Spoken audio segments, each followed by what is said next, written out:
L'association Sphère, elle a pour but d'informer le grand public sur les cancers pédiatriques, qui sont des pathologies méconnues vraiment du grand public, et surtout de financer les recherches des chercheurs qui travaillent au quotidien pour trouver des solutions à ces cancers pédiatriques. Donc, je suis chargé de recherche à l'INSERM et responsable d'une équipe de 11 personnes à Bordeaux. Alors, je travaille depuis 4 ans sur les cancers pédiatriques et plus particulièrement sur le cancer du foie et le cancer cérébral chez l'enfant. Le but de nos travaux vise à mieux comprendre ce qui se passe à l'intérieur des tumeurs des patients et identifier les processus moléculaires et les gènes qui sont responsables de ces pathologies. Dans le cadre d'un déplacement de CADI à Bordeaux, et à travers donc, les relations avec une autre association, nous sommes rencontrés et nous avons discuté bien sûr du sujet des cancers pédiatriques, de la recherche en France, du financement de cette recherche plus particulièrement.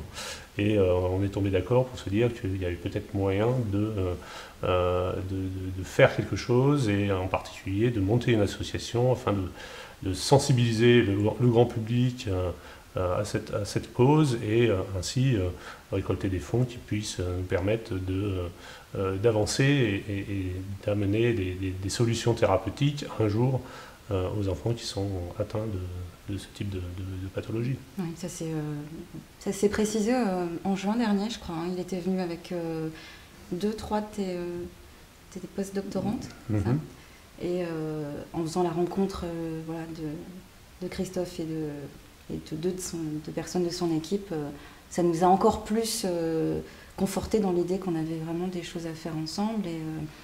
Et d'ailleurs, prochainement, avec l'asso, on va aller à Bordeaux, rencontrer les 11 personnes qui la composent, donc 11 dont toi, et voir un peu comment ils travaillent. Parce que quand on s'était vu à Bordeaux la première fois, j'avais vu Christophe tout seul.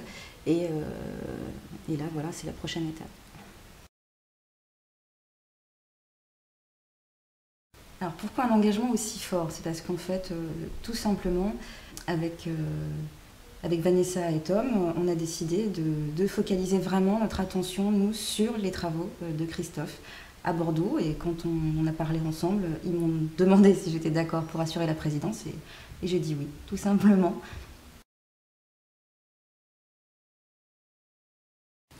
D'abord, évidemment, un travail de financement, c'est-à-dire essayer de trouver le maximum de partenaires, de personnes qui nous soutiennent, et aussi, puisque je suis journaliste, l'information, c'est mon métier, donc voilà.